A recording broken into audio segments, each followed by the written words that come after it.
ಆ ಕಡೆ ಈ ಕಡೆ ನಿಂತಿದ್ರೆ ಎಲ್ಲರಿಗೂ ಪ್ರದಕ್ಷಿಣೆ ಸ್ವಲ್ಪ ಜಾಗ ಎಲ್ಲರಿಗೂ ಪ್ರದಕ್ಷಿಣೆ ಸ್ವಲ್ಪ ಸೈಡ್ಗೆ ಅವರು ಇಲ್ಲಿ ಎಲ್ಲರಿಗೂ ದೇವ್ರ ದರ್ಶನ ಆಗುತ್ತೆ.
ಮೇಡಮ್ ಜೈನರು ಕಾಣ್ತಿಲ್ಲ ಮೇಡಮ್,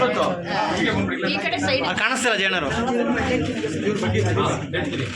ತಲಪುರಾಣ ಹೇಳ್ತೀನಿ, ದಯವಿಟ್ಟು ಯಾರು ಗಲಾಟೆ ಮಾಡಬೇಡಿ. ಮಹಾರಾಜರು ಇಲ್ಲಿ 2000 ವರ್ಷಗಳ ಹಿಂದೆ ಸೌಮ್ಯ ಹೇಳಿದಾಗ ಬಂದಾಗ ಅವರು ದಿನನಿತ್ಯದ ಕೆಲಸಕ್ಕೆ ಅವರು ಒಂದು ಶಿಲೆ ಇರುತ್ತೆ, ಆ ಶಿಲೆ ಪಕ್ಕ ಇನ್ನೊಂದು ಶಿಲೆ ಇಡ್ತಾರೆ. ಆ ಶಿಲೆ ಇಟ್ಟಾಗ ನೀರು ಕಾಯಿಸಿ ಮಾತ್ರ ನೀರು ತುಂಬಿಸಿ ಎಷ್ಟೇ ಅಂತ ಆದ್ರೂ ನೀರು ಕಾಯದೇ ಇಲ್ಲ. ನೀರು ಕಾಯ್ದೆ ಅವರು ಬೇಜಾರಾಗಿ ಪಾತ್ರೆ ಇಳಿಸ್ಬಿಟ್ಟು ಮುದ್ದು ಬಿಡ್ತಾರೆ. ನಮ್ಮ ಲಿಂಗದ ಬಲಭಾಗದಲ್ಲಿ ಒಂದು ಗುಳಿ ಇದೆ, ಸಂಸ್ಕೃತದಲ್ಲಿ ಶಕಲ್ ಆಮೇಲೆ ಅವ್ರಿಗೆ ಅಶಿರಿನ ಹೊಣೆ ಆಗಿದೆ. ಅವ್ರು ಬೇಜಾರು ಮಾಡ್ಕೊಂಡು ನೀರು ಕಾಯ್ತಲ್ಲ ಇದ್ದಾಗ ಅವನಿಗೆ ಸಕಲೇಶ್ವರ ಸ್ವಾಮಿ ಅಶಿರಿನ ಹೊಣೆ ನಾನು ಇಲ್ಲೇ ನೆಲೆಸಿದ್ದೀನಿ ಲೋಕ ಕಲ್ಯಾಣಾರ್ಥವಾಗಿ ನೀನು ಪೂಜೆ ಮಾಡುವಂತ. ಅವನು ಶಿವಪರಾಧ ಮಾಡ್ಬಿಟ್ಟಲ್ಲ ಅಂತ ಹೇಳಿ ಮಾಡ್ತೀನಿ, ಏನು ಅದಕ್ಕೆ ಚಿಂತೆ ಮಾಡಬೇಡ, ನಾನು ಅದಕ್ಕೋಸ್ಕರ ಉದ್ಧಾರ ಮಾಡಕ್ಕೆ ನೆಲೆಸಿದ್ದೀನಿ ಅಂತ ಹೇಳಿ ಅವನು ಮುಂದೆ ಇದನ್ನ ಪೂಜೆ ಮಾಡಿ ಸುತ್ತ ಹೋಗ್ತಾನೆ.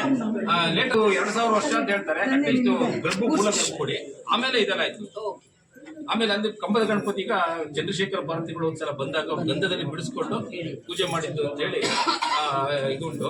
ನಾವು ನೋಡಿದಾಗ್ಲೂ ಅದು ಸಣ್ಣದಿತ್ತು, ಗೋಡೆ ಲೆವೆಲ್ಗೆ ಅಂಟ್ಕೊಂಡಿತ್ತು. ಇವಾಗ ಅದು ತುಂಬಾ ಪ್ರಕಟಿತವಾಗ್ಬಿಟ್ಟಿದೆ, ತುಂಬಾ ಚೆನ್ನಾಗಿ ಕಂಬದ ಗಣಪತಿ ಅಂತ ಹೆಸರು.